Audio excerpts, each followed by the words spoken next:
You are listening to continuing coverage of the trial of Chad Daybell from True Crime Today and the Hidden Killers podcast. Let's go back to the courtroom. All right, we're back on the record on case CR 2221-1623, State of Idaho versus Chad Daybell. We just concluded the lunch recess. At this time, the state completed its closing argument. It's now time for the defense to make its closing argument. Mr. Pryor, is the defense ready? Yes, you may. Okay, we'll enact that. You can use the wireless microphone as well. Folks hear me? Okay, thank you. I promise you, got about 15 slides. Not going to be long. I want to touch on a few points, and then I want to spend a little bit of time talking to you folks a little bit about the case, okay? I promise you this isn't going to take 2 hours. It'll be briefer, but there are some points that I need to touch on, and then I would respectfully ask for your attention in regards to that. I want to start out with the first slide, and the reason I did this is because in order for there to be a conviction, there's a chain of links that the prosecutor attorney has to go through. Chad Daybell, the first link is that he's presumed innocent. He's presumed innocent now. He was presumed innocent during the trial. He's presumed innocent throughout the trial. When it goes back to the jury and you consider the evidence, that's when you make the decision. And that's how that works. Throughout the trial, from the very beginning to the middle to the end to today, the entire burden has been on the state, okay? And the definition of what has to be proven by the state is beyond a reasonable doubt. The state must prove every element beyond a reasonable doubt. Now, you've heard some information previously from the other attorney about what the state has to prove. One of the things the state has to prove in regards to the conspiracy charges is that there was an agreement, okay? And if you recall when we were going through the voir dire process, that fancy French word that talks about when we were trying to select the jury, I talked to you and asked a number of you what an agreement is. What do you believe an agreement is? Okay? But the state has to prove that Chad Daybell, with Lori Vallow, or with Alex Cox, or with other co-conspirators that they haven't named, with one of them entered into some sort of an agreement to kill the children and to kill Tammy Daybell. And then you have to show that Chad's involvement in that. That's the next thing the state has to show. Then they have to show that there was evidence of the murder. Jury instruction number 3 talks about, again, what I just talked about. The defendant, Chad Daybell, has been charged in the amended indictment with certain counts of conspiracy with Lori Vallow and or Alex Cox, who's deceased, and or other conspirators, both known and unknown. And then it goes on, and I'll talk this a little bit up. The crime of conspiracy involves an agreement by 2 or more persons to commit a crime. Okay? It can't be an agreement that we have consistent religious beliefs. It can't be an agreement that we talk about religion unless there's an extra step. And that extra step has to be, we are going to kill these children. We are going to agree to kill Tammy Daybell. You can hear all the testimony in the world about dark spirits. You can hear all the testimony in the world about light and dark. You can hear all the testimony in the world about death percentages. And if you remember when we talked about death percentages with Officer K, who I think is here today, one of the text messages or the messages that he put up that he pulled off when he did his Google search is about Tammy and Chad talking about death percentages, talking about light and dark. You heard from Emma Murray, how Emma Murray talks to her father. Now, they used a different term, but in Chad's traditional religion, his traditional LDS faith, it was not uncommon to talk about light and dark. It was not uncommon because we showed you the message between Tammy and Mark and Chad where they talked about death percentages. Okay? Now, the state brings up, yes, Chad put a death percentage on Tylee and JJ and Tammy, and they're all dead. But you also heard testimony from one of the state's experts that said, we don't know if it was a high number or a low number, and there's confusion as to what that means. And I'd like to go back to the discussion that we had with one of the FBI agents who mentioned that there were thousands and thousands of messages, an enormous amount of evidence here. You heard from my expert, Patrick Eller. He talked about, I think the Library of Congress holds 1 terabyte of evidence if we went paper to paper through the whole building. And we had 6 terabytes. 6 bounds of paper that would fit in 6 libraries of Congress. And what has happened is you've been shown a handful of text messages that talk about a plan, that talk about death percentages, that talk about light and dark, talk about a variety of subjects. But what you didn't hear is you didn't hear about the thousands and thousands of messages that talked about religious beliefs, talked about a variety of other topics.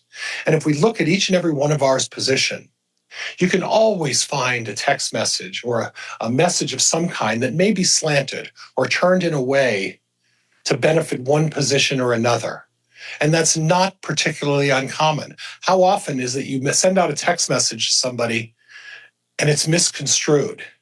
How often is it that you send an electronic message to somebody through an email and it's misunderstood? Or maybe it's looked at in a different way. You know, as a society, we've lost our ability to communicate. Doing what I'm doing today is a lost art. Lawyers have to do this, especially in our position. But many of people who are in jobs, what it's done is send me a quick email, send me a text message, tell me what you feel. And sometimes those messages can be construed. The prosecuting attorney talked about, there was a plan. And insinuating to you, suggesting to you that this plan was to kill the children. And at no time did the prosecuting attorney show you a text message that said, let's kill the kids, let's kill Tammy, okay? Instead, they talked about a plan. This is what we're looking to do in the future, okay? That's what they said to you, and they're trying to insinuate or suggest to you that in some way that means, that means that we're going to kill the kids. No, the plan was, and whether you believe with Chad's religious beliefs or not, whether you accept his religious beliefs, the 144,000, that's his beliefs. He was a gatherer. He was a gatherer of the 144,000, and he said, I want to gather people, the sick, the elderly, the children, the impoverished, those that can't handle for themselves, and those that may be able to go on and become a part and parcel as this gatherer that he suggests would put together the 144,000 in Rexburg.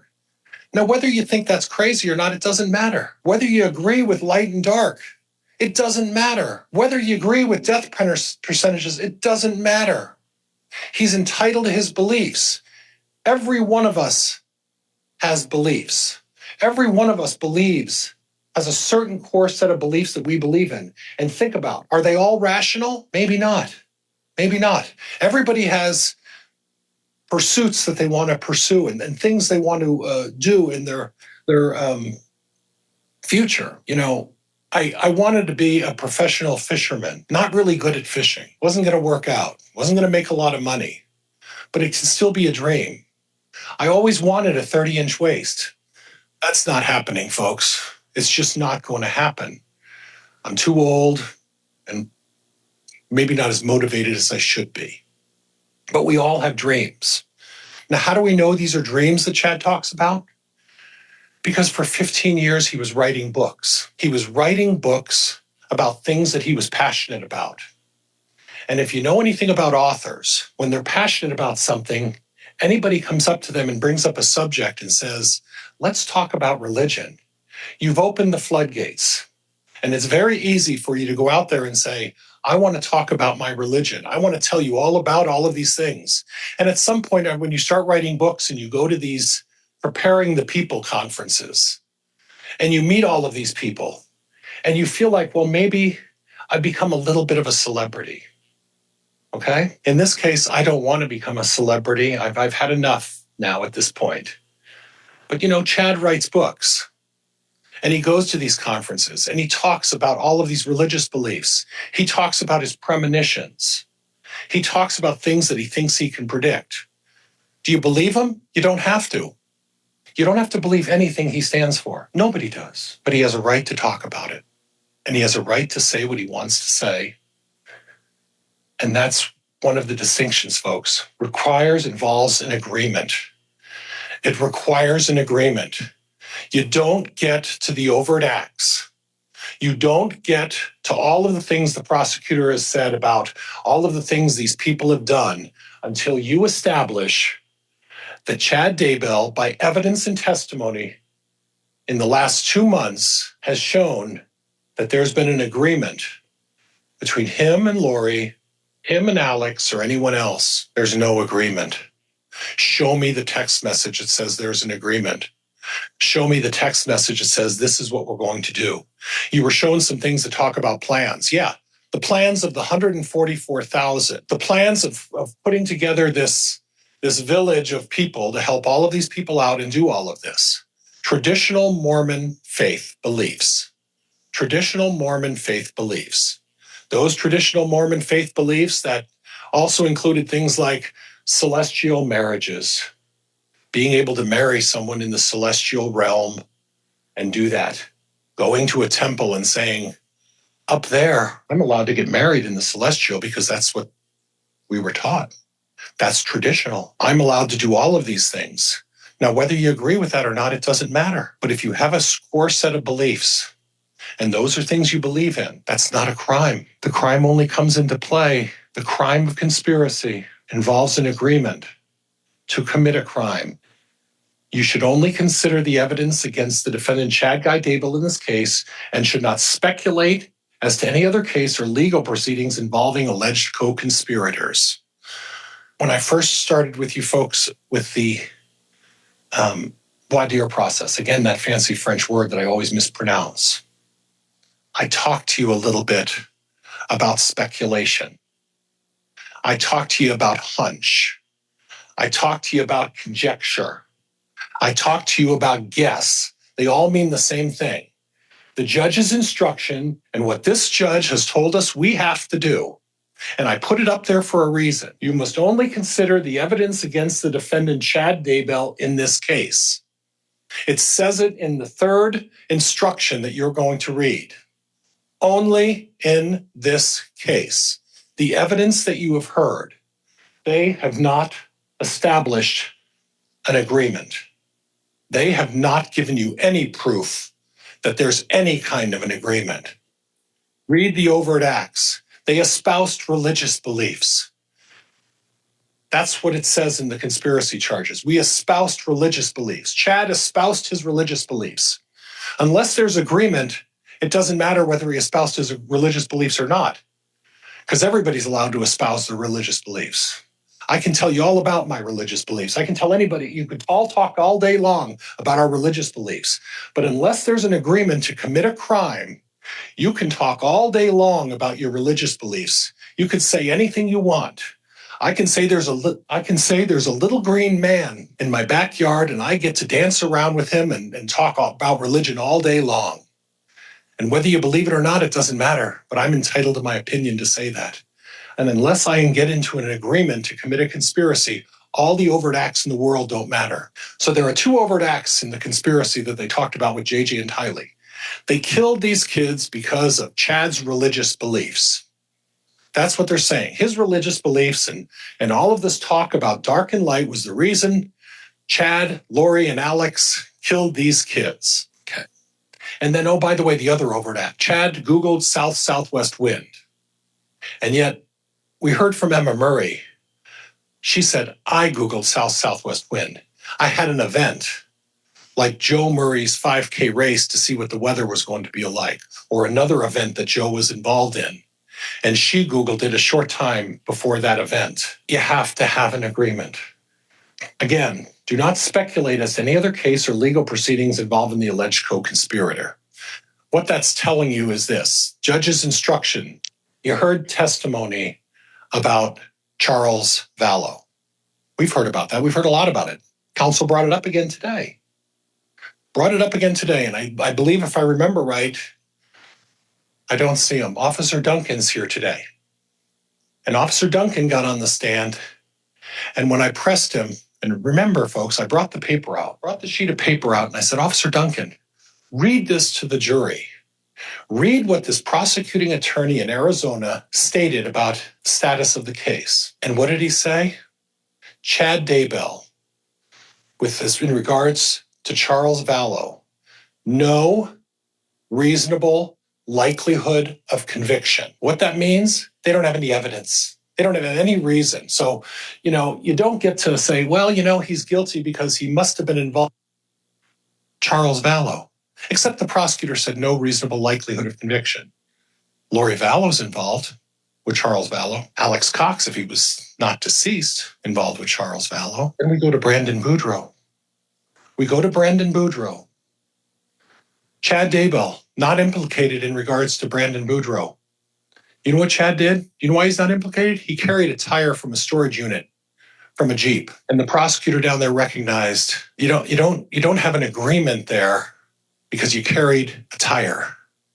You don't have an agreement because Chad Daybell has religious beliefs that we don't believe in. What they have is they have Alex Cox shooting at Brandon Boudreaux and Lori Vallow down there involved. And that's what you have down there. Do not speculate as to any other case or legal proceeding involving the alleged co-conspirator. It's in black and white. Facts, evidence. Again, that fancy French word, voir dire. I talked to you folks about that. I talked about facts and evidence. Fact, Chad Daybell was not involved with Charles Vallow. Fact, Chad Daybell is not implicated with Brandon Boudreaux. Fact, Chad Daybell espoused religious beliefs. And if you want to believe the prosecutor, well, maybe Chad Daybell did a south-southwest search. Where's the agreement? Where is the agreement? It's not there. You must remember, the defendant, Chad Guy Daybell, has the presumption of innocence, and you must consider his innocence based solely on the evidence provided in this case. It's the judge's instruction. It's not their instruction. It's not the four of them over there. It's the guy that matters here, who sets the instruction and tells us the rules we have to follow. And the rule is, you must remember the defendant, Chad Guy Daybell, has the presumption of innocence, and you must consider his innocence based solely on the evidence, the facts and evidence that you have been presented. That's what you have to consider. We don't speculate. We do not guess. We do not engage in conjecture. We don't do any of those things. Facts and evidence. Facts and evidence. Reasonable doubt. Under our law and system, this is jury instruction number 5. Again, this isn't me speculating or saying anything, maybe making guesses, maybe giving you facts that maybe aren't consistent with what you remember in your notes. You all took notes. You all have a memory. I know it's been a couple of months, but you all took notes and you all have a memory. And the judge's other instruction would be rely on your memory.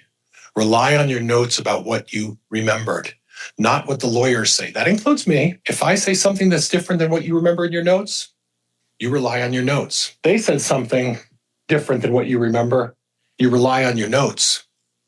You rely on your memory. That's the way this works. That's why we all have memories. That's why we all take notes. That's why we all document what has been said for the last 2 months. I watched all of you take very careful notes. I watched all of you document what was being said. Rely on your notes, rely on your memories. Under our law and system of justice, the defendant is presumed to be innocent. The presumption of innocent means 2 things. The state has the burden proving the defendant guilty. The state has the burden throughout the trial. The defendant is never required to prove his innocence, nor does the defendant ever have to produce any evidence at all. Chad doesn't have to do anything. He could sit back there and just let the state do their thing. And if he did that and they never proved that there was an agreement, you can't say they put on more evidence than the defense did. That's not the way this works. They have the burden to prove that there was an agreement. They have a burden of proving that Chad in some way was involved in the murder. Now, the insurance cases go back to, well, if Chad was planning a murder, That way he lied and he took advantage of the insurance. And that's how that works.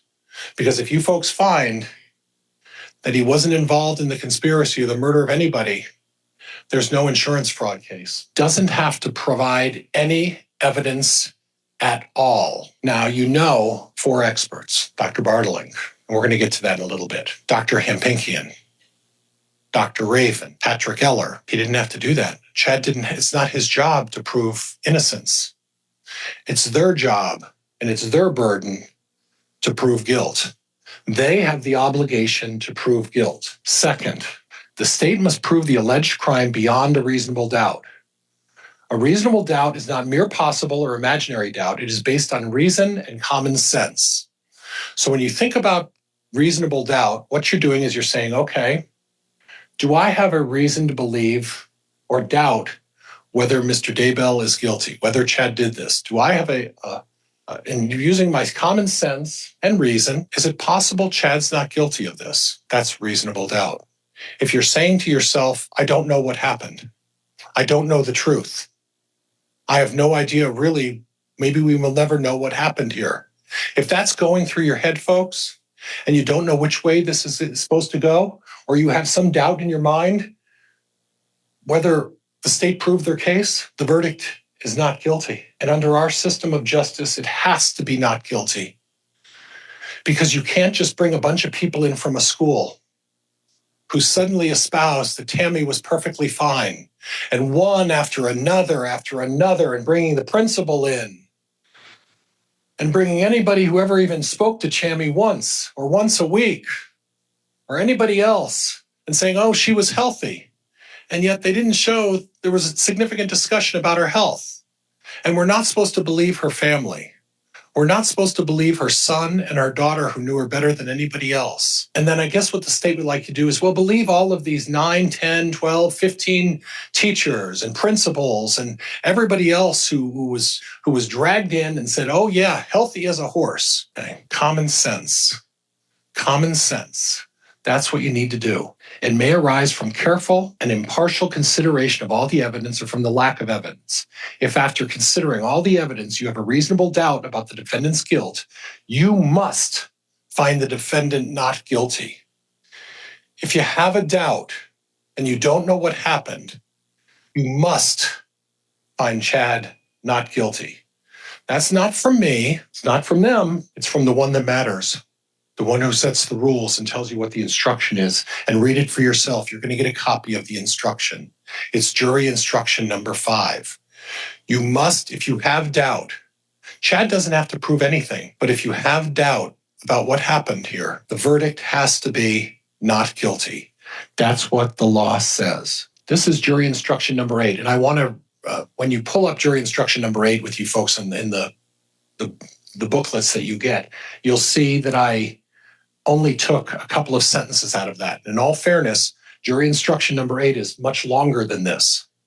And there's a lot more information in there. But what I did is I pulled out what the theme and what I wanted to talk to you about. And on jury instruction number 8, as part of it, it says, in determining the facts, you may consider only the evidence admitted in this trial. You consider the evidence that has been presented to you. There has not been any evidence saying, we're going to kill the kids. We're going to kill Tammy. There is talk about a plan. Yeah, the 144,000 building a village for the children, the infirm, the sick, the other people that Chad is able to gather. There's the plan. And if you go through the evidence, you'll see there's reference to the plan. It wasn't a plan to kill, folks. It was a plan to gather. A plan to gather by a gentleman who's a traditional Mormon. And yes, you don't have to like his beliefs. You don't have to agree with his beliefs, but he sure has the right to believe whatever he wants to believe. Second line, and again, you'll see the ... is because the jury instruction number 8, I want to say it again so that we're very clear. I didn't publish the entire jury instruction number 8. I took these 2 paragraphs out.